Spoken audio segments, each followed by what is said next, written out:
And to record it, there you go. Yep. All right, that's what's up. Yeah, so that's all. But yeah, I just want to kind of teach you that. But yeah, we here at F that. You know what I'm saying? Like, it took us about 30 minutes to get it on point. I think that was a little better than last week. Last week it took about an hour and 25. You know what I'm saying? But I was working. I was doing like a little delivery and stuff like that. Can you hear me good? Does the microphone sound good? Oh yeah, I hear perfect. Good? Yeah, I hear perfect. You hear me good? Yeah. No, I hear you fine. I hear you just fine. 1 second, man. These people is inboxing me. Right now, I don't got no time to talk to nobody. It's funny too, like when you're trying to like do something like this, like an interview or something like that. Then now all of a sudden, everybody want to call your inbox and all that. Like, can't you see I'm talking to somebody? I can't get back to y'all mofos right now, man. But like I said, even though I'm recording it, or even though I set it up, I want you to quarterback it. You know what I'm saying? This is you. This is, I think you know what I'm saying, you're in a better Peyton Manning role. Let me be Wayne Corbett, whatever, wide receiver. Okay. Pause. And we and we just take it from there, man. So let's get it popping, man. From our Facebook side, you're not going to see this. You're only seeing one side of the conversation. I don't know, Devin, you're not streaming anywhere else, are you? Like on YouTube? No. I was gonna do the Twitter space, but I ain't set it up fast enough, so I just put it. Yeah. And it's I don't know. It's just too new. I think right now, until we really figure out all that stuff out, we should just work with what we know. Yeah, for sure. And even this is even this is a struggle. You know what I'm saying? Yeah, we struggling with the most basic one. And we struggling with this. We hit. Man, it's an old laptop. This laptop 5 years old too, though. Remember, I got this laptop when we was when we was doing this, the rap review, the comic, the cartoon, or whatever. So I've had this laptop, or as niggas, black people say, laptop. I've had this laptop since 2017. Yeah, man. Damn, time flew. I know, man. Yeah. Let's faster and faster. Yeah, let's get it. Let's get it in, man. All right, so what we're gonna talk about is we're gonna talk about our own personal spiritual journeys and our views on religion, our views on spirituality, our views on God, and our own personal beliefs. But let's just start from the beginning. I first met you when I was 14. You were what, 15? Actually, we met each other 92, 93. No, so 90, I was about 92. I was 12. I met you when I was 12. I met you. Nah, we did because that was 8th grade. I was in 8th grade, so I met you between. Maybe I met. You. No. We was in the same grade. We was the same grade. Nah, I was 12. We was born the same year. No. Listen, no, your birthday is late in the year. You understand? But I was in 8th grade from 92 to 93. We probably met in 90, but we probably met in 93 towards the end, like graduation, like around that time. But okay. I distinctly remember because we was at court together. Yeah. And I didn't know you in 7th. I know, but I remember you for a fact in 8th because you used to have the Coke bottle glasses, and we used to always talk about comic books and stuff. So So at the time I was about 14. You was like 13. Yeah. Okay. Because I got you by like 9 months. You know what I'm saying? True. Yeah. Okay. Yeah, I got you about 9 months. All right. Yeah. When I met you back then, I remember you were just getting started, and you made a real big decision for a young kid. You made the decision to become a Jehovah's Witness. Nobody in your family was a Jehovah's Witness. You had no backup, really. First of all, tell me, how did you even get in that situation? Were you and tell me about the mindset you had within you when you took it upon yourself to make that's a big decision. Now I look back on it. It's a big decision for a kid. How did you have the strength inside you to even make that decision? Well, as a child, and I think a lot of children go through this, man. I always pondered the universe, and I thought about death, and I was thinking about the concept of death, like since I was 5. So you're always searching for answers. My mom's wasn't like really like a real big church goer like that. We would go occasionally, like here and there, but she was pretty open-minded with stuff like that. But it's like every time I would go to church, it just, I don't know, something felt phony about it. You know what I'm saying? Like I remember one time in particular, it was like, yo, we just call on God. You know what I'm saying? Anything is possible. So I've always had respiratory problems. So I'm a little blowing my nose and stuff. I got a napkin right here right now since I was a little kid. And I remember being in church and like a lot of mucus got built up. So there was like, if you call on God, anything's possible. So like I had so much mucus, I snorted it and I tried to swallow. swallow it. I said, God, I was like, God got me. And I almost threw up in the church. I had to run to the bathroom. So it's like that. It's weird, but that small experience was like, yo, there's something that's BS about this, man. You know what I mean? And I've always had like just a logical, what I thought was a logical mindset with things. I always tried to simplify and make sense out of things, right? And just when I came across the witnesses when I was 12 years old, honestly, I was at a bus stop. I was at a bus stop on Park Street, right next to Parkville Elementary School. Mm-hmm. And I was taking a bus to the North End. That's where we moved from or whatever, to my barber. Because, Black people, even when we little, we go to the same barber. We was like 11 to 12. And it was this witness, I forget his name. I think he died of kidney cancer like 20 years ago. He was a really, really nice guy. And he was on a bus just preaching to people. And the thing that was cool about him is that he was answering questions. Like the one thing I could say about witnesses, even if the answers is contrived, or even if it's made up from their perspective, they're very good and very persuasive at explaining and having conviction in what they believe. Mm-hmm. And they got to answer. They got to answer for virtually everything for a 12-year-old anyway. So he's on a bus, and I'm asking him questions about death. He break it down.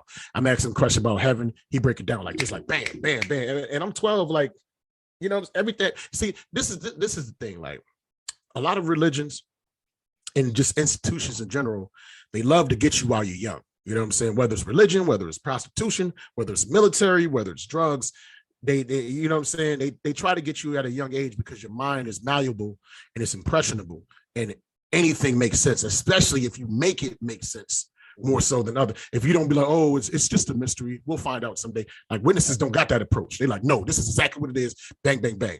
And it made so much sense. I'm 12 years old. He was like, I can give you a Bible study. What's your number and address? Now me, as a 12-year-old kid, I shouldn't be giving no 30-year-old person my number, even though he's a very, very nice person. Though I got nothing to say. Like, I'm very compassionate about people that get caught up in religion in general, because it's not their fault that they got persuaded. You know what I'm saying? They're just looking for answers for the universe.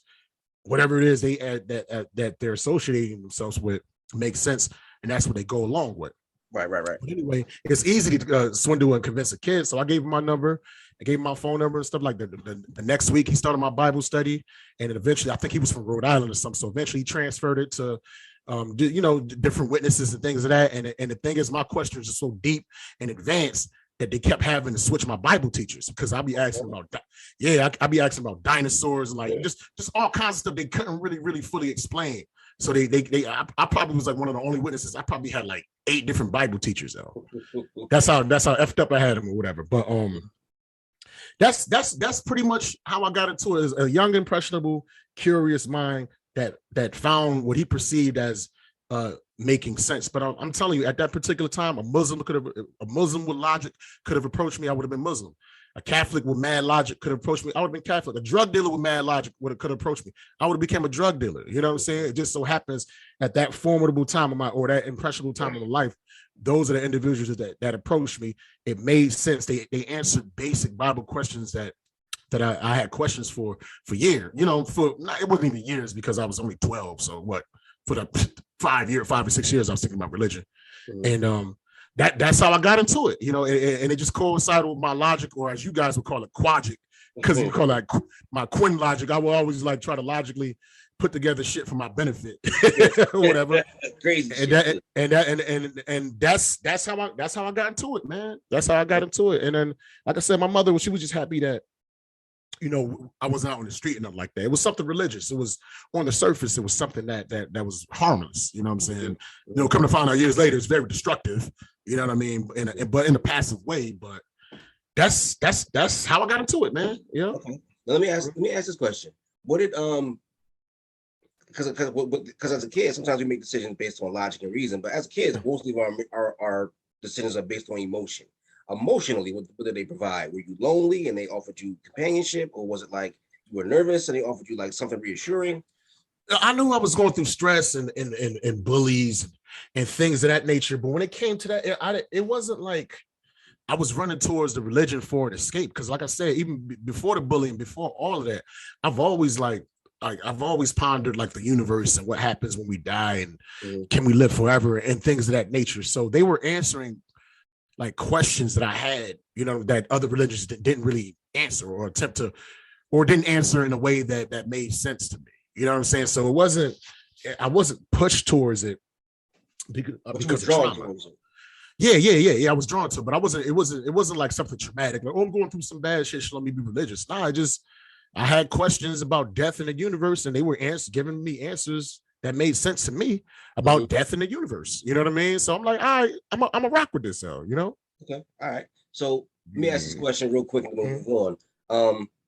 When you were a kid, were you said your mom wasn't really religious, but did she raise you with a kind of a basic Christian framework, or was kind of like basic, God, Jesus, Holy Spirit, you know what I mean? The basic tenets that most young Black kids in America from the South are taught or indoctrinated with. Yeah, that basic stuff. But she was never really super religious. She's more religious now that she's older, but I think a lot of people become more religious like the closer they get to their transition date. You know what I'm saying?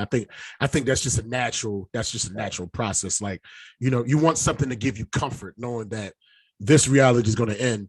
You know what I'm saying? No, not this reality, but your physical existence in this reality is going to, I don't even like using the word end. I think that's the wrong term. I think, and we'll get into that later. But the reality that you're experiencing is going to transform into something else, and you don't really know what it is. So you get you get kind of nervous. You know what I'm saying? You get a little anxious, so you want to adhere to something. You know what I'm saying? But that wasn't say the question. I'm getting away from it myself. No, you're doing good. Yeah. Because I want to ask you another question anyway. All right, go to the next question. Yep. So you're young, you make the decision to become a Jehovah's Witness or at least become a part of the culture. What was that like, going from Quinn not a Jehovah's Witness to Quinn being a Jehovah's Witness? What was your first impression? Well, the thing is, I never was fully a Jehovah's Witness, meaning I was never baptized, but I was heavily, and you grew up with me and stuff, so I was heavily influenced as far as going to the meetings, as far as my friends within that particular organization, as far as the majority of my mentors was young men like Roy Forrest. Like at the time when I met Roy Forrest, Roy was born in 69. So Roy was 10 years older than me, or 68, something like that, like 11 years older than me. So I'm 13. My mentor was a 24-year-old cat who, looking back on it, he ain't know shit about the world, but he knew a little bit more about the world than I did. And that was my mentor. But it's like, it was basically just like a kid teaching a kid. So, I appreciated like the lessons and things of that nature, but something inside me, I never really felt like I was a part of it. After a while, I was just a kid, just going through the motions, following and trying to live to the standards of what older people were telling me to live for. But it's crazy because years later, you find out all the stuff they tell you not to do, whether it's drugs, whether it's having sex, or, you know what I'm saying, or lying, whatever, you find out they was just doing the same thing. You know what I mean? But they are lording themselves over you to make themselves feel better. But in reality, they doing the same thing, if not worse. You know what I'm saying? I wasn't getting no buns when I was 13 or 14. Yeah. But a lot of my mentors. It's easy when they be like, don't hit no ass. And you like 14, you're not hitting no ass anyway. So yeah. I can do that. I've been doing that. No problem. Been doing that. But it sucks because they'll tell you, oh, you can't date, or they say you can date, but it has to be a sister in the congregation or whatever, and you got to do field service, which is good logic. But if you don't really feel like you're truly like a witness like that, it's a catch-22, because you don't feel good enough for the quote unquote spiritual girl because you ain't doing enough. As far as like your spiritual duties, like field service, which is going door to door and talking to people and preaching and going to meetings and stuff like that. But at the same time, you can't mess with no worldly chick, a chick that's not in a religion, because that's a big no-no. That's evil. And then even out there, you try to do your thing. The worldly chick find out you a religious cat, and that turns most of them off too. So you got the worldly chicks not feeling you because you're too spiritual to them, and then you got the spiritual chicks not feeling you because you're too worldly for them. You know what I'm saying? So it's like you got years of just confusion and not even really knowing how to talk to women like that, or not even really knowing how to socialize with the opposite sex, because you're getting demonized just for being like boy. Being a man. It's like, yo, just because I'm 13 or 14, I'm going to smash a chick. I got demonized so many times getting phone numbers and just trying to talk and just being a self. So what that creates is now you're being secretive. Oh, I can't tell nobody. You know what I'm saying? I'm being secret. And when you put a lid on sexuality and things of that nature, when you cap it, that's when people start doing deviant things. You know what I'm saying? Whether it's well, pedophilia. I'm not saying that's me, but I'm just giving you examples of different pedophilia, or whether it's prostitution or buying hookers, or you know what I'm saying, rape. You know what I'm saying? All kinds of things. Like sexuality is one of the things. If you put a lid on it and make it and demonize it and make it, you know what I'm saying, seem like it's something evil. When you put a lid on a fountain, or you put a lid on a hose with a plastic bag, what happens is the bag fills up with water, emotions. What's going to happen? Eventually explode. And you got all those deviant things, whether it's prostitution, pedophilia, rape, molestation, like, you know what I'm saying, or sexual depravity, or all kinds of drug use, all kinds of crazy things, man. You know what I mean? Gotcha. So, I could see that from the very beginning, or it seems from the very beginning, you felt out of place and there was tension there. Because even you describing it right now, there's a lot of emotional energy coming out, a lot of tension coming out now. Yeah, you still feel like that? You still feel like all that sense of being out of place affects you still to this day? Yeah, definitely. I think it just affects my relationship, because you know, when you're depraved for so long, like I left the religion. I officially left the religion when I was 22. Okay. But I stopped doing my Bible study at 18. I remember Roy came through, and I had it in my mind. I said, I'm done. I can't do this, because I almost got baptized. And once I started going through the questions, like I realized I couldn't go through this shit though. So I told Roy, I was like, man, I'm a grown man right now. You know what I'm saying? Even though I was 18, I was still a kid. I said, I'm grown. And I said, I feel like, I need a friend more than I need a mentor with this religious stuff, yo. And he was like, all right. And that was the beginning of the ending, but it definitely affects my relationships, because sex, it was demonized so long. And then when I finally started having it at 19 or 20, you know, I'm making wrong decisions and you know, saying, as far as like people I'm sleeping with and stuff like that. When you deprave somebody for so long and they finally get something, they gorge. It's like if you starving for a long ass time, right? And then all of a sudden you go into a buffet. You hungry, you gonna gorge, and like you like whatever. I don't care if it's high carbs, whatever, or it's like going to the grocery store while you hungry.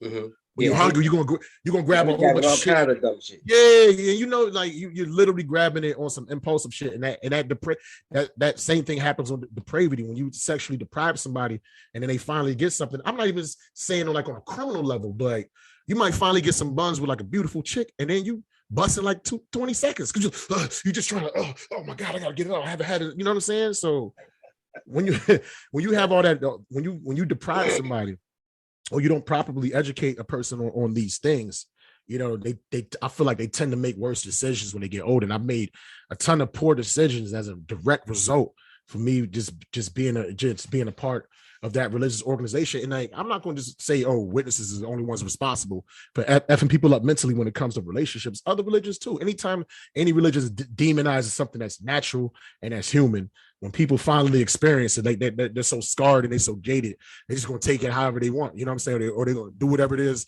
the hell they want to do in an irresponsible way. So it definitely affects me to this day, man. Yeah. All right. So my question is, okay, you were a Jehovah's Witness, then you left that behind. So when you left that behind, was that based upon your sexual desires and you wanted to explore, or was there like a theological part of that you wasn't feeling? Was it like, okay? It wasn't because it wasn't because of sexual desires, because it's like you could become a bona fide witness and get married, and you can have your sex taken care of. So it's not like sex wasn't something I couldn't get. You know what I mean? Or if you want to creep and do the thing on the low, it's just, I didn't want to be a hypocrite. Once I got to give credit, man. And I used to talk about this dude all the time back in college. You remember the name as soon as I said it. Matter of fact, he on my Facebook. My boy Seaweed. Yeah. You remember the dude Seaweed? I used to talk, Yeah, you always talk about Seaweed. Seaweed. He got a weird ass name on Facebook now. I'll link y'all cats, but really, really deep spiritual brother, man. When I met him, we used to debate and go back at it. I used to hold my own, but he was a 5%er. You know what I'm saying? He the one that really put me onto that stuff. And we were just sitting on the roof on a roof on Burnap, like, you know what I'm saying, my dorm on Burnap. Me, Seaweed, and Terrence Bordeaux. We used to always talk spiritual stuff. And back then, you know, I was in the Raz Kaz, I was into the Boogie Monsters, like real esoteric rappers. So like the truth, like little elements of what I call truth was in the music. You know what I'm saying? And that's kind of what helped me strip me from the religion too. Just listen to that. But when you hear Raz Kass talk about like the 16 crucified saviors and things of that nature, you hear about the Boogie Monsters talking about all the spiritual stuff, whatever. And a lot of these spiritual things is similar to what Jehovah's Witnesses talk about too. Right. That's why we like those rappers so much. Mm-hmm. You know what I'm saying? Like the Boogie Monsters just talk about Jehovah and all that shit. Yeah, we thought they was Jehovah's Witnesses for a while. Yeah, we did at one point. Yeah, you know what I'm saying? Raz Kass like one day I might just become a Jehovah's Witness. You know what I'm saying? So, but talking to Seaweed and just Raz like impersonation hilarious, by the way. I might just become a Jehovah's Witness.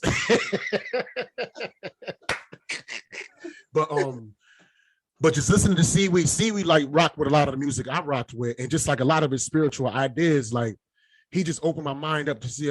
He just opened my mind up to like ancient Kemet and all this different stuff, and it was hard for me to break it because, like I said, I was indoctrinated by the witnesses at the time for like 6 or 7 years as a kid. So it was hard to break it, but something inside of me was telling me like, yo, it's something beyond all this BS, man. And just different classes in astronomy and things of that nature, man. Eventually, like just being in college just stripped it. That's one of the reasons why back then witnesses would always suggest that people don't go to college, because they know there's just so many different minds. You can't, you're no longer in that witnessy echo chamber. You can hear different religious beliefs and different possibilities and different cultures and things of that nature. And just being in college, that's and Seaweed, that's the main guy. That's what broke me from it, man. That's what broke me from it, man. He was the right catalyst. Like I thank him to this day. You know what I'm saying? I know even after breaking from the religion, I've been through a lot of struggles and tribulations and things of that nature. But you know what?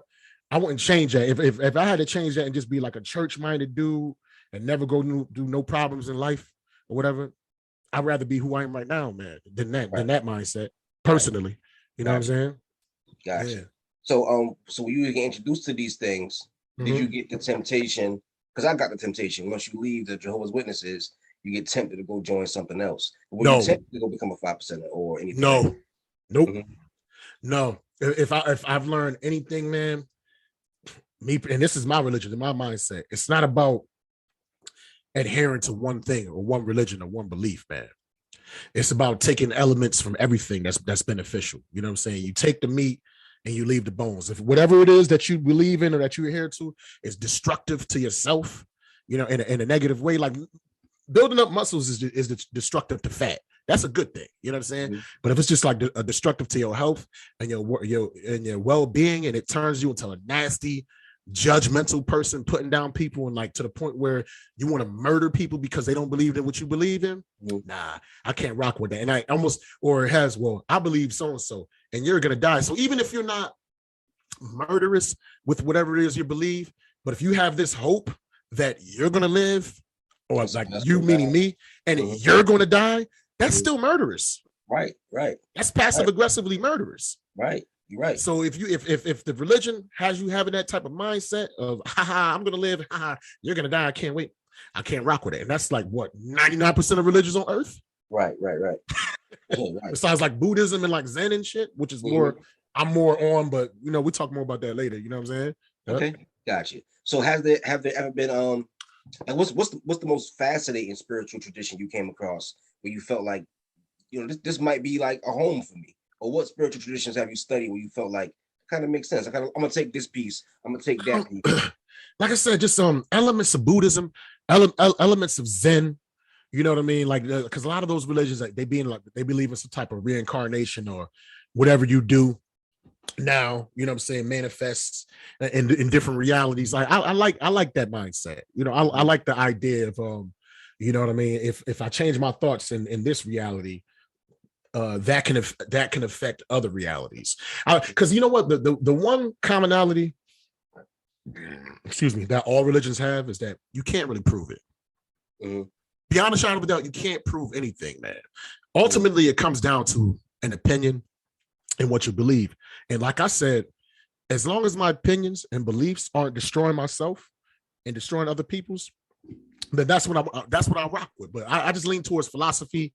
The great philosopher Alan Watts Alan Watts, that's like the main, like besides Seaweed, once I really got to Alan Watts, he passed like in like 1973, but he's an Eastern philosopher, but he explains Eastern religion in like Western like terms and ways and things of that nature. But you know what I'm saying? Like as long as it's not passive aggressively trying to destroy anybody else, man, that's what I rock with. I try to take elements from everything, whether it's Hebrew Israelites, Islam, Zen, Buddhism, Baha'i, Catholics, they all have something.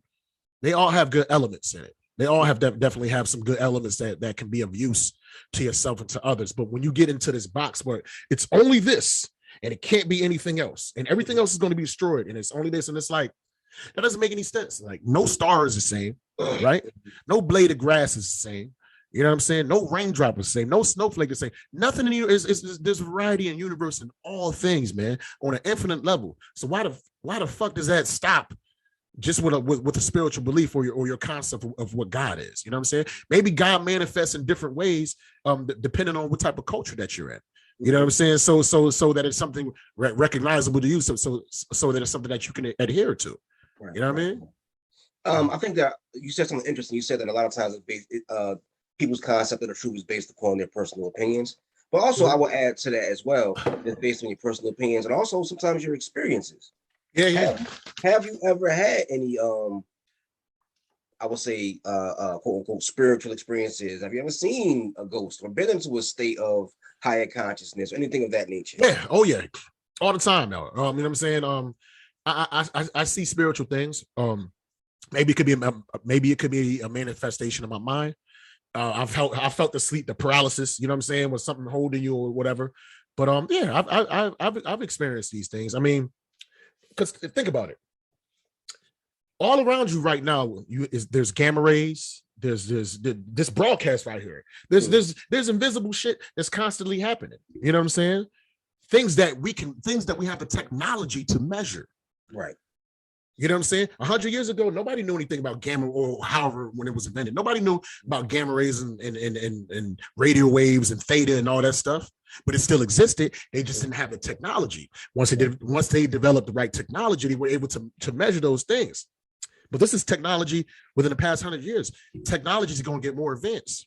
Right. More things are going to be seen and be discovered. So just because you don't see it, it doesn't mean it's not here. We proved that. We can't even see the air, but we have the technology and things of that nature to measure these things. You know what I'm saying? But 100, like I said before, not to reiterate, but I'm reiterating for a purpose. 100 years ago, we didn't have that technology. Now we do. How much more advanced is the technology going to get so that we can prove these spiritual things? I think they said when a person dies, they have some type of quantum tool to measure the weight.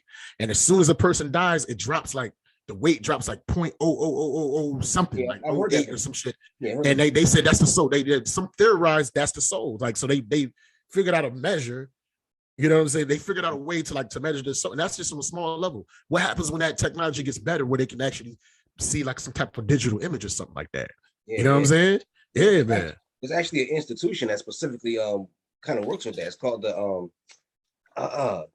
Institution of Noetic Sciences or something like that, where they do experiments where they'll actually kill somebody. Oh damn. Yeah.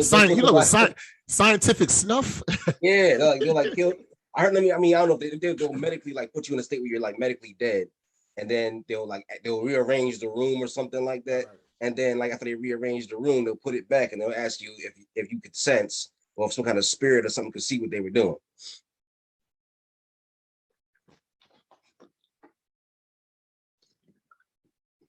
Hey, don't mind me. I had to clear my freaking.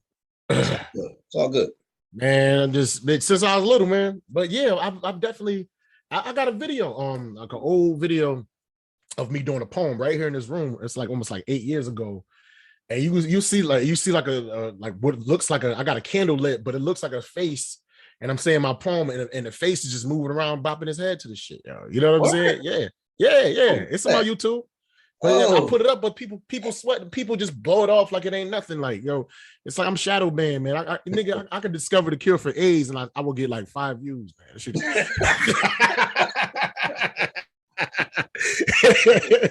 But you know what though? You gotta on this YouTube stuff.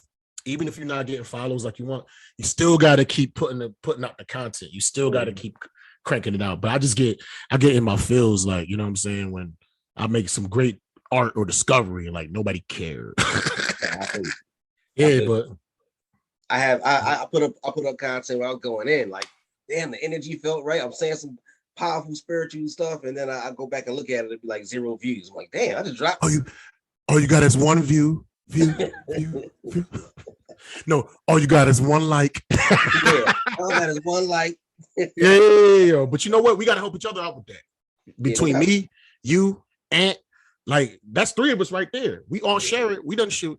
If I share the 3 people, you share the 3 people, and share the 3 people, that's 9 people right there. You feel me? So that we got to use each other, man, from the ground up, grassroots, man. We'll get on. We got something to say, man. We got some really good things. It's chicks that literally just, her whole shtick is eating watermelon and putting various condiments on watermelon and acting crazy. Like, she'll put a mustard on a watermelon, like, oh shit, and she'll just like bash her head on the fucking table. 1 million views. That's it. Like, is that real? Real. I will send you the link. Real. Yes, every video is her eating watermelon with peanut butter, mayonnaise, and just making some kind of crazy thing, and she wound up knocking herself out and falling out. It's funny. Like, the concept is funny. It's original, but it's like, yo, that could blow up. Everybody want to see that, but nobody want to hear about this spiritual deep stuff, man. Look at the background. It's space in the background, man. Look what's back there, bro. It's the universe, man. Yeah. All right, so let's get even deeper. Let's go even deeper. Yeah, let's go deep. Matter of fact, hold up. How did I convince? Let me ask you, because this is both of us. How the hell was I able to influence you? Like, you know what I'm saying? What was it about me that made you want to rock with it? You feel me? Yeah. When I was a kid, I went to church, but I was like, I'm one of them people, and you know this about me. If I'm in all the way. So I was 9 years old, going to church all the time. You know, without my mother having to prompt me, nothing. I get up, iron my clothes, have my little suit on, be up in church. I started noticing the same thing. You were noticing that it was kind of like hypocritical. There was a lot of people in there who were great people, wonderful people. Then you had some people who were just old and bitter and angry, and gossiping was going on. And I was like, fashion show. Yeah, you know, fashion show. I see people come in with huge stacks of books trying to show off and wouldn't open that one stack of books. So you got a Bible concordance, Bible dictionary, and you ain't looking up none of this stuff. So right. Yeah, so after a while, it got to the point where I was so just turned off by it. And I kind of started feeling like out of place there. The same way you felt out of place, I felt out of place there as well. And then you just came along at the perfect time. And also you really knew your stuff. You knew stuff about the Bible I didn't know. My church education wasn't as thorough as far as research as my education from Jehovah's Witnesses. So you really came, you were really passionate, really excited. I never met nobody who was as excited about that kind of stuff as you. And you're another one of them individuals. When you in, you all the way in. That's why when you're in, you hyper focus. So you knew all these scriptures I never knew. You knew a whole perspective I never knew, and you were thorough. Yeah, I mean, you were thoroughly educated. Whereas me, I knew the Psalms. I like the Bible. The Bible was like the greatest hits. You know what I mean? That's what I knew. Yeah. Psalm 23. Yeah. Of course. You know, I knew the whole album though. yeah. You knew the whole album. I knew the greatest hits. So I was really impressed with how thorough your knowledge was, how energetic you was, how passionate you was, and like you would never back down. No matter what, you never back down. You represented it all the way. And then you know how like when you're speaking to somebody, you're giving them the truth, giving them information. After a while, people's brain get exhausted. Like, all right, that's enough for now. You never got to that point. You just keep going. I'd be like, yeah, well, you know, whatever. I try to brush it off. You would just keep going. Yeah. Never stop. Yeah. This dude is breaking stuff down in a way I've never seen before. And I've never seen nobody that young with that much information and that much passion on it, man. Yeah, man, I loved it. And the thing is, because the reason why I think me, you, Jay, Anthony, and Muncho, I think the main reason why, it's gonna sound funny, but let me finish. The main reason why we all got sucked in, because we love comic books. Let me explain. The story, and I remember it to this day, the story that pretty much got, Muncho was the hardest one to get into it, but like you and Jemiah, the story that got you, when I started describing Armageddon, and when I started describing all the crazy shit like war in the streets, blood in the streets, angels cutting people, it sounded like a fucking comic book. You know what I'm saying? And how we're gonna be surviving. Like it's like touching God. You know what I'm saying? It's when they turn on God's people, it's like touching his eyeball. What happens when somebody touch your eyeball? You flinch immediately. Like I had the fucking analogies down packed, but when I was describing that, and then some of us gonna get tortured, but like if you get tortured, that's a good thing because that means you guarantee you're gonna survive. So I'm describing all this like this cataclysmic apocalyptic shit. So I think I kind of low key scared y'all into that shit a little bit. And like the images was vivid and like they was fascinating, but like, but we don't gotta worry about it because if we're on the right side, that means we're gonna live forever. Like once all this shit happened, it's about to, and they're millennialists, Jehovah's Witnesses. So it's always on next 6 months.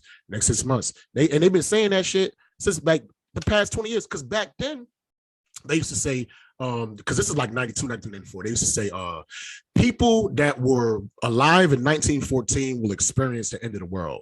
Now, at the time, people from 1914 was about 80 years old. So we're thinking, you can't even live that long. This shit about it. So that was another driving force too. With that logic, with the Armageddon stories, where damn, we only got about 20 years left. We need to get on point. So they really, I'm willing to believe, like in the mid to early 90s, they got a lot of recruits because of that shit, because of that 1914 shit. Now, once the people that from 1914 started talking 80, 95, 100 years old, they had to change it. The generations overlap. So it's like people from the 19, you know what I'm saying? They hedged their bets or whatever. But that's what really got. No, I was about to say it's crazy too how like now that we're older and them numbers mean something now. Like if you study Freemasonry and you study the Nation of Islam, that number they all talk the same thing about 1914 being a specific. The most honorable Elijah Muhammad taught about 1914 being the year where the devil will be revealed and all of that stuff. All those dudes, Charles Taze Russell, most honorable Elijah Muhammad, all them religious dudes, those all Masons, Freemasons, all Masons. All Masons. That's why a lot of them came from the same. It was drawn from the same well. Yeah, but they just kind of they split and branched off because Charles Taze Russell was actually started Seven Day Adventist. If you look up, if you look up 7 Day, they start. That's what he started as, yo. You know what I'm saying? If you look up 7 Day Adventists, like their religious beliefs are almost identical to Jehovah's Witnesses. Oh wow. Almost identical. Identical. Look them up like side by side, and I think Charles Taze Russell, I think he has some affiliation with Mormons too. Well, they all come from Millerites. Millerites, like it's like Millerites, Mennonites, Quakers, Amish, you know what I'm saying? Pennsylvania religions, like all that stuff comes from that sect, like from Protestant, and ultimately Christianity in general in America comes from Protestant, which was they broke off from the Catholics because they didn't like how the Catholics was doing, so that's why they broke off and they came to America, and then they split and they made their sects in America, whatever. But yeah, it all comes from that shit. But I think like our comic book mindset and our vivid imaginations, and I was just really, really good at just describing what's going on. I got y'all with fear, the combination of fear and hope, but that's just what they taught me, and it made sense to me, and that's how I got y'all. I was roping up a lot of you, Moncho, Devin. Almost got mad like when he was like 22, but at the time, like my mind was starting to leave it though. You know what I'm saying? Right. But yeah, my boy Gio was about to get into it. Like a lot of people, man. Hell yeah, man. Yeah. That's amazing. That's amazing. Yeah. So let's go a little deeper now. So yeah, what are your beliefs about what is God now? Define what that is. I think ultimately God is every single last one of us, man. I think we are all small physical manifestation of what God is. I think there's no beginning, and I think in order for reality to exist, things have to have always had been, because you can't get something from nothing. You know what I'm saying? They say energy can't be created nor destroyed. Like that's something that we can agree upon. You know what I'm saying? So why can't that just apply to all things? I think that in order to, and this is just my own personal belief, I don't know how true this is, but from a logical standpoint, in order to make something not become boring, you have to make yourself forget. And I think like the whole process of childbirth and just restarting over and having that fresh start makes reality not boring. I think if we always constantly remembered every single thing and every single detail that happened to us like through eternity, I think eternity would be miserable. That's why we always constantly rebirth ourselves, you know what I'm saying, to go through that process again, you know what I'm saying, to go, I don't know if you want to call it reincarnation, you know what I mean, or what have you, like, you know what I mean, and you'll make jokes like, in this world I'm a man, maybe in another existence I'm a female, and then the niggas like, yo, you gay, like, and that's just immature people. But who's to say? Like, who knows? I mean, that's just my personal belief. But that's what I think it is. Like, if you look at like the 16 crucified saviors, the 16 major throughout history, major historical figures, like I forget what's the guy from Mexico. It's Quetzalcoatl, Kemet, Jesus, Buddha, Muhammad. The one thing they all have in common is they all came to some type of spiritual enlightenment. They all tried to preach to a whole bunch of people. They all got persecuted for whatever it is they believe in, and they all got destroyed. They all got killed. You know what I'm saying? And then they all got resurrected and came back as something better. Mm-hmm. And if you really, really think about it, is that not what almost damn near every single human being is going through on Earth in some type of way, shape, form, or fashion? Mm-hmm. Yeah, true. You know what I'm saying? We go through some type of, and now I'm not saying like we all have like this quote unquote happy ending in this particular physical world. And a lot of people, it's like the Matrix. A lot of people don't even know they're in the Matrix. A lot of people don't know. A lot of people don't even know that they're going through. They just think, hey, life is what it is. I can't control it. I'm about to die. It's just whatever. Mm-hmm. You know what I'm saying? But nah. I feel like I feel like we put ourselves in this. We individually, we each put ourselves in this position. Whatever position you're in, you put yourself in, and it's like a video game. That's another thing I'm trying to do to improve my life. I keep just trying to say it's like a video game, yo. You know what I'm saying? You play like a role playing game. You build up your experience. You build up your tools. You get the proper weapons. Like some of the parts is like mad tedious and traveling and stuff like. But you do it because you know you're gonna get better weapons and better things and better powers. Mm-hmm. Why can't you apply that same concept to life, yo? It's true. You could apply it. It's a video game. Like the frustration and the struggle of just trying to set this up. And I could have easily like, yo, damn, I'm too frustrated, man. Like, I could have easily said that, but I was like, nah, you know what? This is, for whatever reason, this is the experience I have to go through for whatever reason. What can I take from that? Let me show some little perseverance or whatever. And we still doing better this week than last week. So it's an improvement. So That's true. I just look at life as a video game. How are you going to play this? And do you want to win? You know what I'm saying? And just, I think if you have the mindset that you put yourself in this position in life, and whether you want to say from a spiritual level, or you could say if you're like 40, like you're 42, we both 42. Mm-hmm. You're 42 years old. You made it to this point. You are here, wherever you are, sitting in this chair in this life because of all the decisions that you consciously made. Yes, there's certain things that were out of your control through life. You know what I'm saying? But ultimately, 98% of the reason why you are in this very chair is because of the decisions that you made in life. So if you want different things to happen moving forward in life, then you have to augment and make different decisions. Mm-hmm. It's honestly, it's really that simple, yo. You know what I'm saying? So that's my religion. Like, if I want different things in life, I just got to make different decisions, man. Like, period. So yeah. Do you think if you believe that all of us are manifestations of God, do you feel that we're required to have some kind of spiritual practice or some kind of spiritual rules that govern our lives? Okay, gotcha. Yes. Now, and it's a song by James Taylor. I think you put me on to. It's called Woodstock. Yep. And he says we are star children, right? Mm-hmm. And scientists have also discovered that the same matter that composes stars is pretty much almost identical to which composes human beings. Mm-hmm. And what's the star's main purpose? To shine. Right. So your main purpose is shine. Whatever you define as shine. If you want to be the best cupcake maker in the world, that's how you shine it. The best rapper in the world, or the best rapper that you be, that's how you shine it. You know what I'm saying? But if you have some type of talent or some type of ability or some type of like influence, and you're not using it, I think that's what the sin is. Right. Not showing, not shining. That ultimately, like, yeah, you got like sins like murder and stuff like that. But I'm going beyond that shit, yo. You know what I'm saying? I'm going beyond that, because we all gonna die. You feel? Or we're all gonna transform or whatever. But like ultimately, my religion is, or what I think spirituality is shining as much as possible. If you're not shining, just being lazy, like, you know how to play the piano real good, but you don't ever want to show nobody, keep it to yourself. Mm-hmm. To me, that's sinning. That's a sin right there, you know?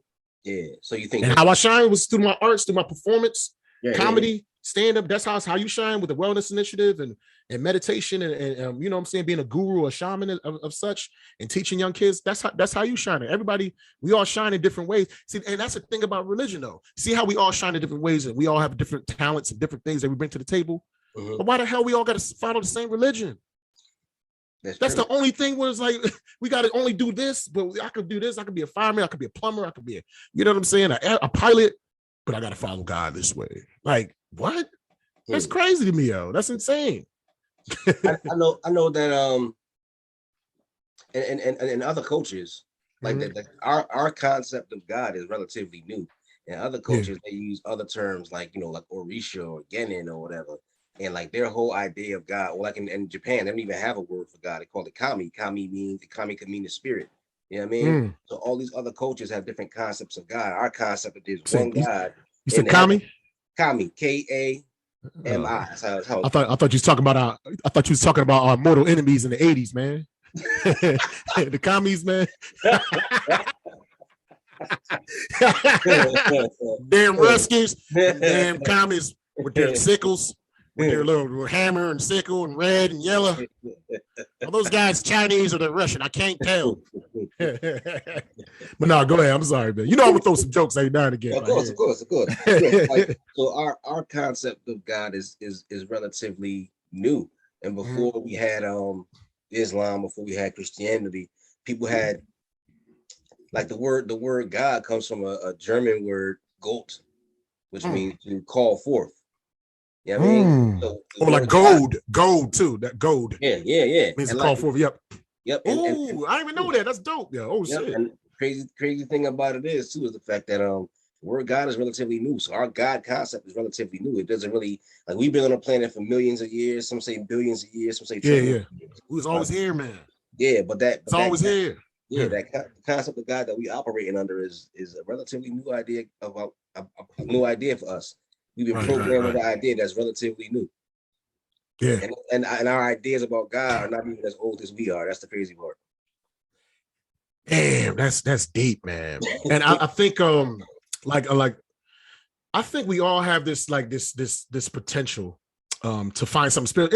Don't you think it's kind of miraculous, like how guys like Joe Smith, who he started the Mormons. I forget the lady from the Seventh-day Adventists. He's Elizabeth something, or Charles Taylor, like, you know what I'm saying, like people that or Buddha. Like, how the hell was they able to write like thousands of pages like off the dome like that? That's crazy, man. Right? To think about it, you know, and it can go back and reference itself. Like, to me, that's spectacular. Like, that's some spiritual shit, man. You know, it did come from the ether, and there were spiritual things. You know what I'm saying? Or maybe they didn't fully understand it, but like I said, the problem came when they got that quote unquote message, and then started suggesting that others be killed and not adhere to the message. Right. That's where the problem came. They could have simply said, you know what, this came to me, you know, I'm not 100% sure if it's true. This is how I feel. If you want to rock with it, cool, let's rock with it. Yeah. But it's like, no, this came to me. I'm the man. Listen to God, die. That's the problem. That's the problem. Yeah, and the crazy thing about it is that even if you look at some of the more aggressive, quote unquote, aggressive religions, like you look at Islam. Like, I've been studying Islam for a while now. Yeah. And throughout the history of Islam, it was very tolerant. Islam was very tolerant. Say it again. I said Islam was okay. Back in the No, I heard you. If you look at Islamic history, there were certain points of Islam where, of course, they wanted people to convert to their religion, but at the same time, they allow other people to practice what they want to practice and do what they want to do. There's even scriptures in the Quran that say, hey, I'll practice my religion, you practice yours. And then people would take it and create these new sects of Islam, these new concepts of Islam. And it was like, okay, this is the only one. And anybody who practices anything different, we got to penalize them. We got to punish them. But that wasn't how it always was. Even with Christianity wasn't like that. But when people took these religions and took the spirituality out of it and wanted to make it political, that's when shit always hit the fan. It's easy to control people that are religious minded. You give them this far, you got billions of people that believe in, I don't want to call it bullshit, but you got billions of people that believe in bullshit, man. But it's not even about it's not about believing in bullshit, but you have billions of people that's willing to cause harm. You know what I'm saying? Or even think passive aggressively. I'm gonna live, you're gonna die.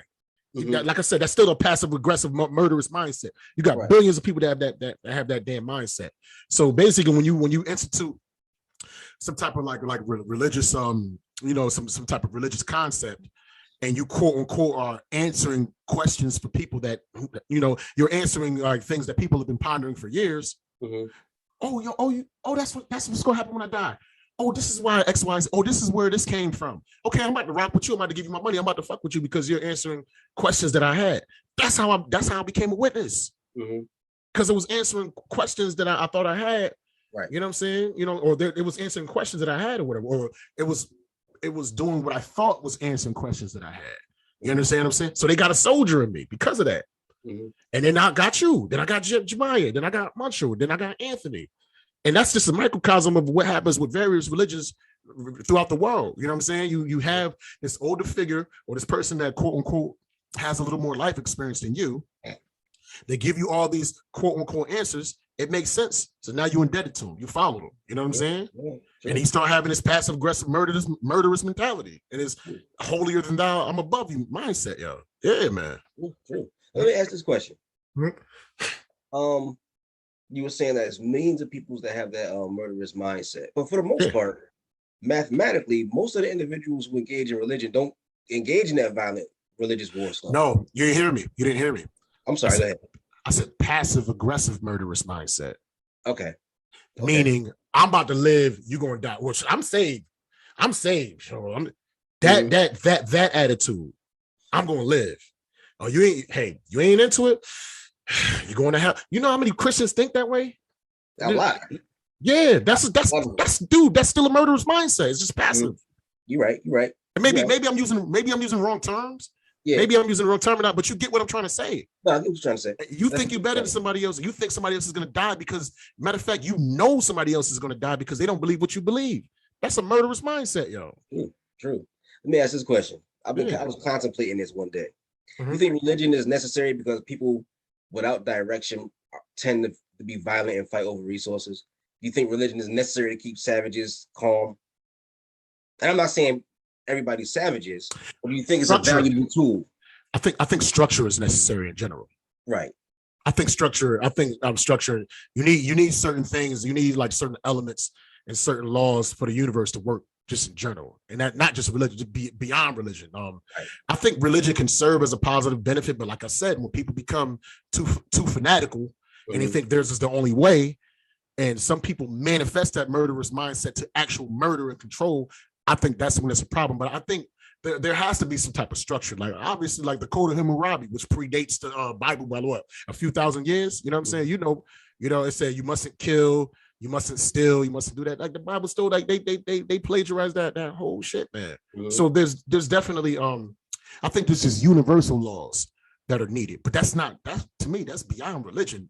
That's just reality. You know what I'm saying? So I think you don't need religion. I mean, religious leaders would like you to believe you need religion. You know what I'm saying? Because it serves their bottom line. Right. But you do need some type of structure. You do need some type, but that's not really. I think once we start calling religion, that's when people kind of pervert it. But I think it's just common sense. Like I feel like every single human being on earth, man, you have this natural thing inside of you. When you're doing something that's good for you, you know it's good. You ain't worried about it. When you're doing something, you know you shouldn't be doing it. In the back of your mind, you know this might go wrong. Something might happen. X, Y, Z.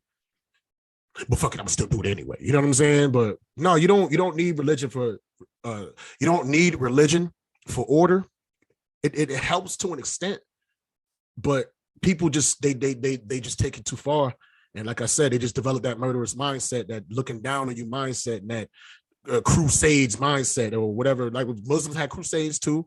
You know what I'm saying? There's a few that didn't join wars and stuff, like the Baha'i, which is a gentle extension of Islam. But Jehovah's Witness is relatively gentle, but they still got their demons and their dark side too, though. You know what I'm saying? But it's more of a passive aggressive murderous mindset. We got to coin phrase that. You know that's dope, man. Yeah. It's more, you know how many times, shit, man. I remember one time, man, Muncho, I was talking to Muncho and we was debating. He not on Facebook no more, but like years ago, we was debating on Facebook. And I said something. He's like, you're just going to die. You know, he said, you're going to die. You're going to be food for the tomatoes. He literally said that. He literally said that, yo. You gonna Yeah, be food for tomato. You still be seeing him. I don't see him. Nah, I hear from him every night. You see him? Oh no, Nah, obviously himself. Nah. He just, he's, you know what I'm saying? Like, not to speak on him, but that's a situation that works for him. He's married to somebody in that religion. He's had children with that person in the religion. So it's a lot harder to leave an organization. Like, it was easy for me to leave. I got no family, nothing like that. Just like it was easy for you because you were the only one in your family that was into it.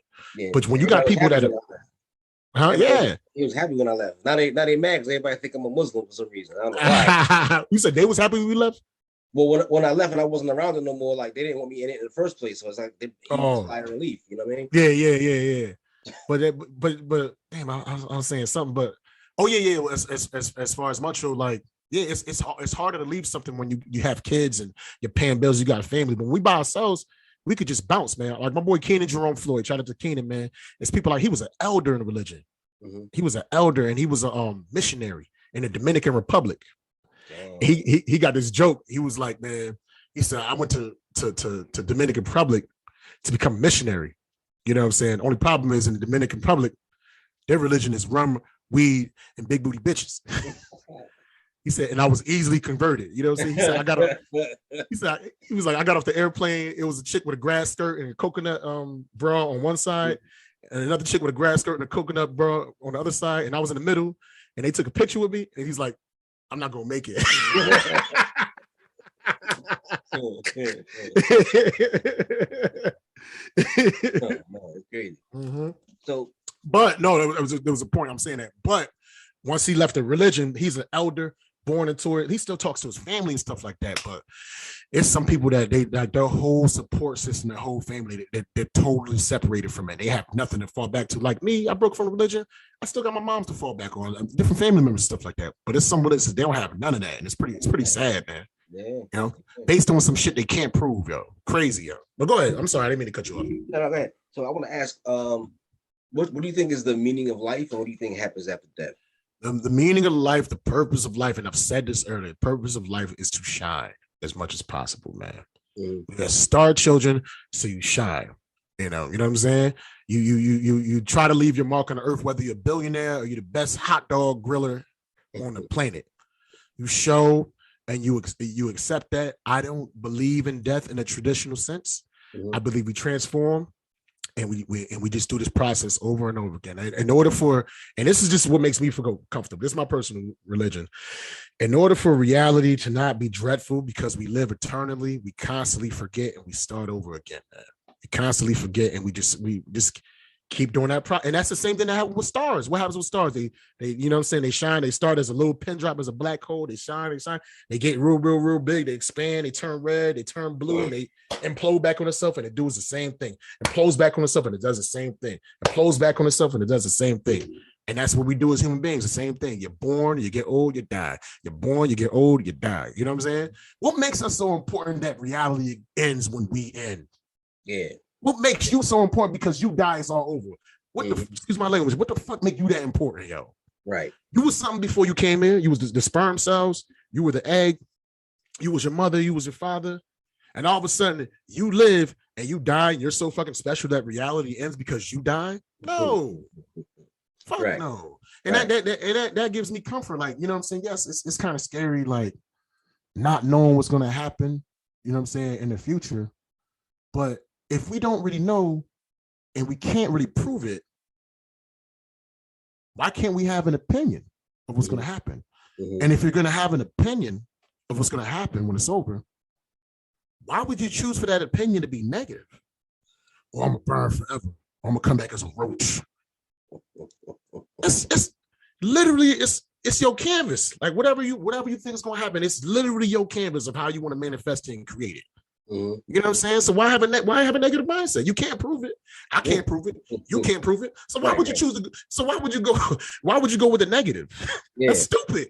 Yeah. I just read this book. It's an ancient Ethiopian book called the Lafafa Sedek, or the Bandlet of Righteousness. Right. It's a part where they describe hell and people being tortured. Man, that shit's so terrifying. I'm like, why would somebody believe? I'm like, this is people being pulled out of a lake of fire, and the angels dump more fire on you and cut your head. I'm like, yo, why the hell would anybody believe it's gonna happen to you when you die? That's You know why? You know why? It's the same rate. It's the same way how I got you into the religion in the first place. That fire, that brimstone, that Armageddon, you about to die. This is the thing, man. If parents never taught children that death was a bad, scary thing, people would move a lot different, when it comes to religion and things of that nature. Mm-hmm. A lot of us, we do this shit out of fear, so you scare them into it. See, there's a book called Dante's Inferno, right? Mm-hmm. The whole concept that we have of how we see hell with the fire and the pitchforks and all that shit, I can't remember exactly what it was, but Christianity predates that. Right. People, or just Judaism and all that shit.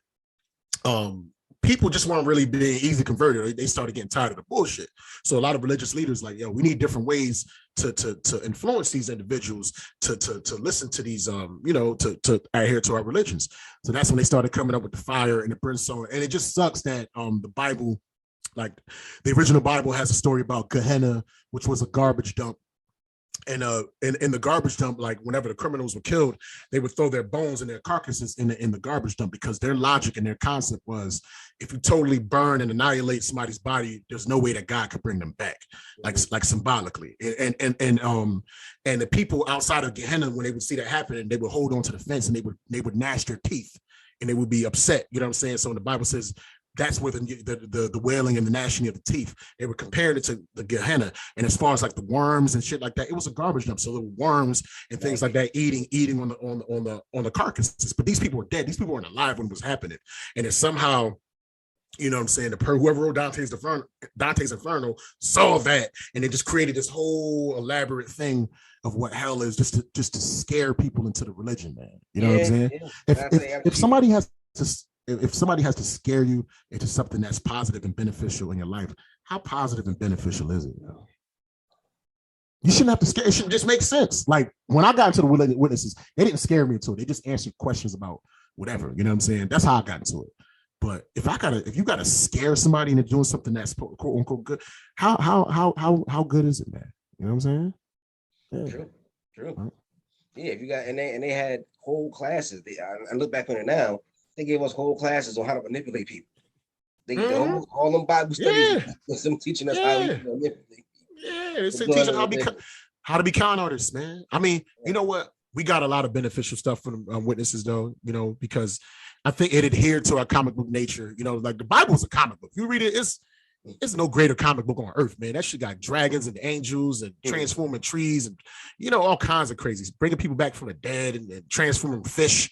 Is it making fish feed 1,000 people? Like, if that's not a comic book, I don't know what. That's why it's crazy to be like, oh, you shouldn't watch these movies with violence and all that. I'm like, yo, man, the Bible got pedophilia, got rape, it got, what I'm saying, incest, and I'm saying, sending the dude's wife away, husband away so you could smash the wife.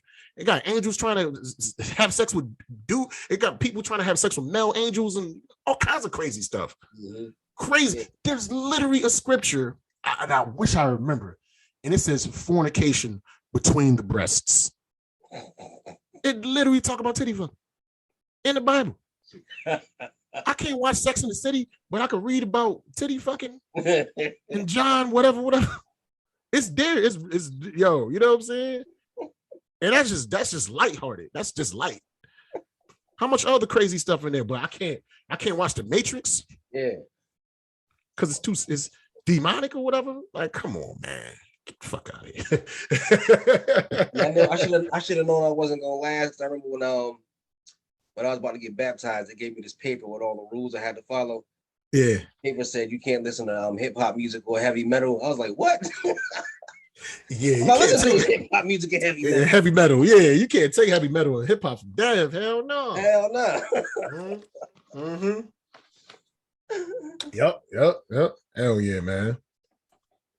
But you've been interviewing me, but like I said, this is a two-way thing, man.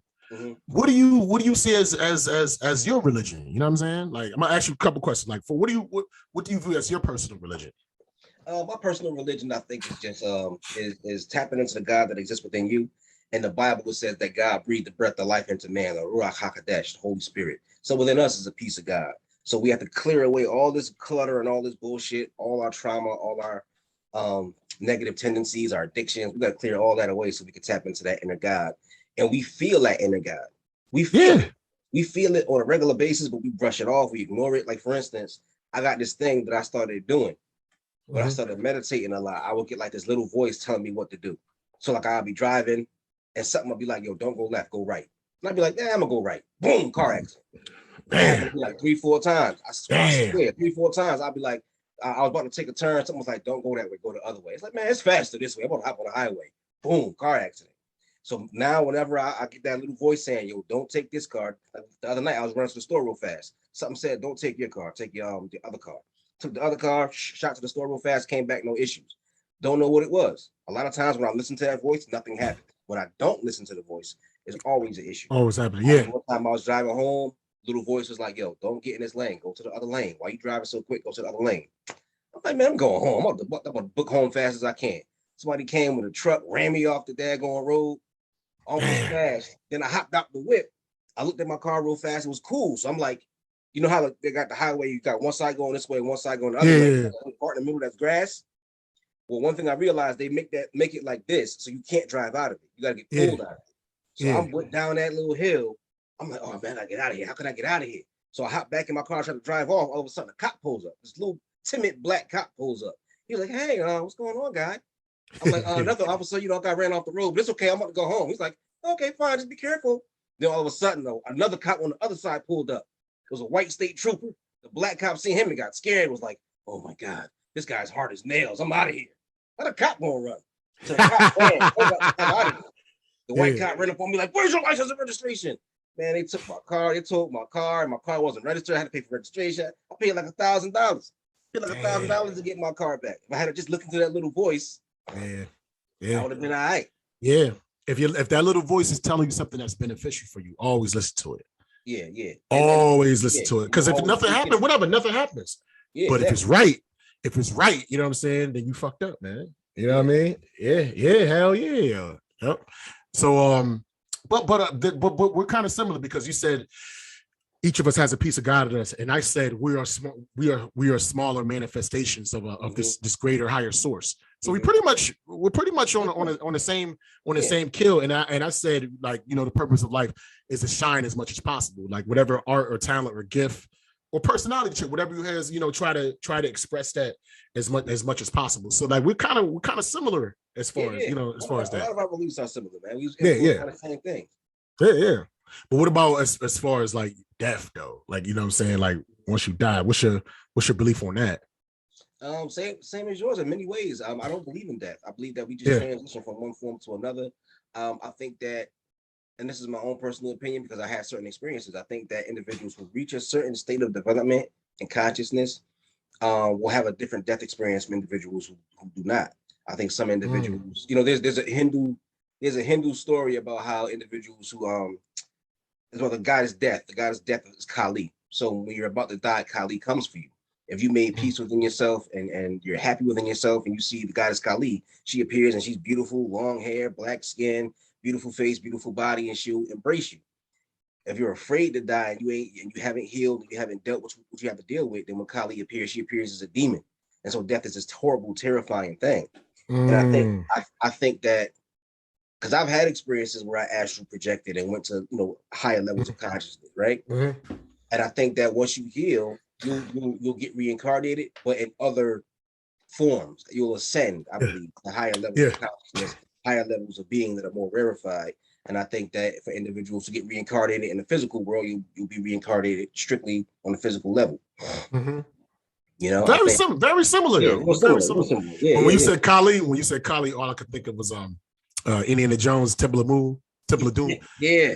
Kali Ma. Yeah. Kali Ma, Shakti. Yeah. Kali Ma. And now that I'm they be having truth in movies though, you know? Yeah. Now that I'm old, I realized how racist that movie was. Now, I didn't even know when I was a kid. It was so ill. It was so fun. Yo, it was so fun. It's still, to me, it's one of the greatest movies of all time, yo. Yeah, it just got elements of everything. It's such a great movie. Like how it starts on some, you know what I mean? Like, I guess he's trying to steal some diamonds and shit, and then it just transformed into this religious underground, like, it just went totally left field, man. It's dope, totally man. Left field, yeah. That was when I was a kid, that was my favorite movie of all time. But yeah, me too. now, so we're definitely, we're definitely similar. And everything that you said, yes, you read about these things or whatever, but ultimately you can't prove any of it. You can't really prove it beyond a shadow of a doubt. It's your opinion, but it's a positive opinion, and you're not knocking other people because they don't feel the way you feel. You're not saying, "Oh, y'all stupid" if you don't believe like in Kali and all this. But no, you're just like, this is how I feel, and if you rock with it, just like how I feel, even though our religious beliefs are similar. But if you talk to a lot of cats that think like we do, a lot of us kind of drew these similar conclusions. And nobody told me this shit. It's just literally just living life and experience. And it was like, yo, you know what? This is what makes the most sense to me, and this is what I'm comfortable with. You know, so this is what I'm going to rock with. And I'm not knocking nobody else like for what they believe. I mean, yeah, I get aggravated at dumbass Christians and stuff, but I'm talking about the ones that are judgmental and the ones that are destructive towards other people. I have a problem with that. But ultimately, that's just how they feel. I don't really combat or debate as much as I used to. It's just a waste of time, yo. Yeah, you know what I'm saying? You can talk it to your blue in the face to try to convert people, whatever, you know what I'm saying, with your words, but you know, you just live your life. And I think people would naturally gravitate to you that have a similar, similar philosophies and ideologies that you do. You don't got to convince nobody of shit, yo. You know what I'm saying? Exactly. Yeah. And also too, like, I want to point out too, I draw from a lot of different wells. So when I talk about Kali, I don't believe in no God that's named Kali coming and turn into a demon. But these are just symbolic representations of the mindset of somebody that's going to die. And I think it's important that people understand that these religious texts and these terms is all symbology. It's symbolizing different mindsets, different levels of consciousness, different spiritual practices. A lot of definitely. Astrotheological was talking about the movement of the heavens and all of that kind of stuff. And I think when people take it too literally, that's the issue. Some individuals can't think in an abstract sense. They can't think in a symbolic sense. They take everything literal, and that makes it so that's where the ignorance and the violence comes from. When you have this idea that it has to be literal, like when you read in the Quran that the Prophet Muhammad flew from Jerusalem to Mecca in one night on a donkey with wings. You know what I mean? Like that's obviously symbolic. That obviously is symbolic. It don't mean he literally did it. But some individuals they have to take it literally. They can't see it being a symbol for something else. Yeah, yeah, definitely, man. Hell yeah, man. Well, we've been going. Go ahead. Yeah. Well, like Jesus raising Lazarus, you think that's literal, not understanding that it's talking about a person with knowledge raising somebody who's mentally dead. Yo, that's a major story that trips up mostly all Christians, yo, the Lazarus story. Because they talk about the wages of sin is death, right? So if Lazarus died and he was brought back to life, his wage was paid. Yeah. Why isn't Lazarus alive? Nobody killed him. Yeah, it's true. That destroys the entire religion. Yeah, that's true. That one instance right there, it destroys everything. Well, he brought so it's like so was he not dead? Was he in a coma? Because if you say that, then okay, he was in a coma, so I get that. No, they say he was straight up dead. Yeah, dead. And Lazarus wasn't the only person that was brought back to life. I think Moses brought some people back to life besides Lazarus. Performed miracles. Prophet Elijah, when he threw his bones in the dead valley, somebody touched the bones and came back to life. And then the Jesus story, didn't the same story happen in the Old Testament too with Elijah or Moses? Somebody like it was like almost identical. It was almost similar. It may have. I gotta look it up. It repeated it. It repeated itself. But yeah, Lazarus story. But when you look at the Lazarus story, like he died. The Bible clearly says the wages of sin is death. Lazarus died. Lazarus was brought back to death. Lazarus should still be alive. He's not. It's true. See, like a lot of these, like, huh? What was that? Unless, Lazarus really, it's that nigga seaweed, man. I'll come back together now. Yeah. Hold on. You know what? Oh, we got the share button. Let me show you my boy seaweed. Just so you can see, man. Let me share this with you real quick. So I'm gonna share this sound, and let me see what's going on right here. Let me share those. Hold on. This is funny. No, this is just a whiteboard. Hold on. Let me yeah, because that's why I wanted to show like the share capabilities and all that fun stuff. So let me bring him up real quick. The homie seaweed real quick, man. This is funny. But this is the cat, like one of the main reasons why I stopped doing religion. Hold on, Facebook. Like he got a strange name though. Hold on. Okay, here we go.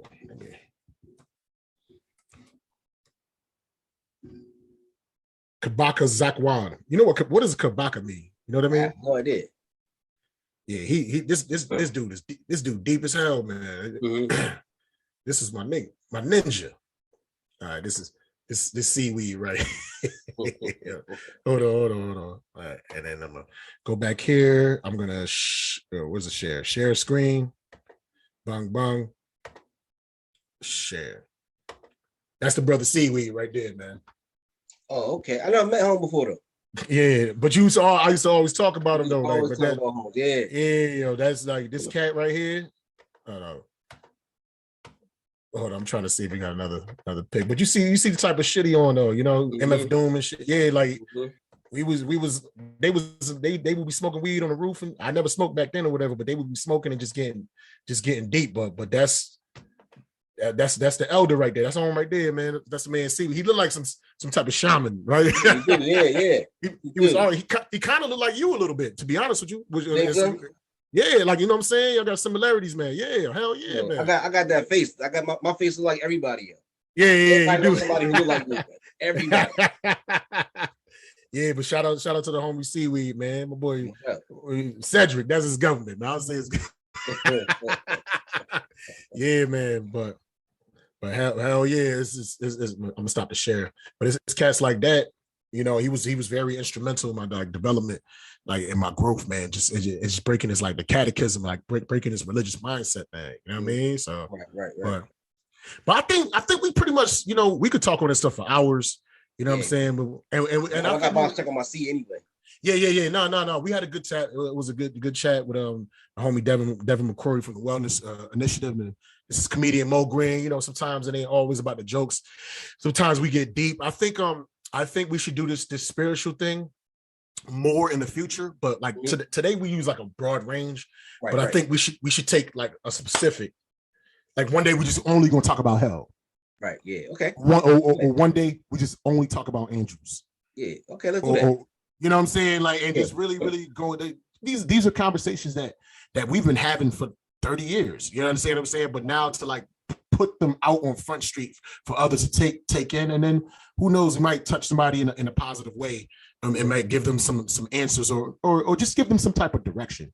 Right, you know what I'm saying? Right. You know what I'm saying? Give them some type of direction. I'm with it. I'm with it if you with it. If you want to do this, yeah, absolutely. I feel like I mean, because I'm going to put this on my Momentary podcast. And you can put it on yours or whatever. You can call it whatever. I'm gonna call it whatever. Are you recording? Yeah, recording. Yeah, I got it. Okay, because I gave you permission to record and stuff. Yeah, so you can take that, chop it up. Like I think the beginning from this vid is not that long. I think once I got it started here the second time, the video is not that long. But I think on my Facebook and my in my YouTube, it was like 30-40 minutes before I got started. Man. Terrible, but I can edit on. I can edit that. That's no thing. You know what I'm saying? Yeah. Yeah, but much blessings to you, brother. Much blessings to you, man. And we're gonna keep doing this and just keep putting out this information whenever we got quote unquote new light, as the witnesses say, or new breakthroughs or whatever. Like, you know what I'm saying? I think this is our Sunday sermon, man. We should do this. We should do this every Sunday. You know what I'm saying? And even with your wellness initiative, if you know, for your own personal platform, if you want to do some stuff other days and a topic that you want to talk about, we can do that too.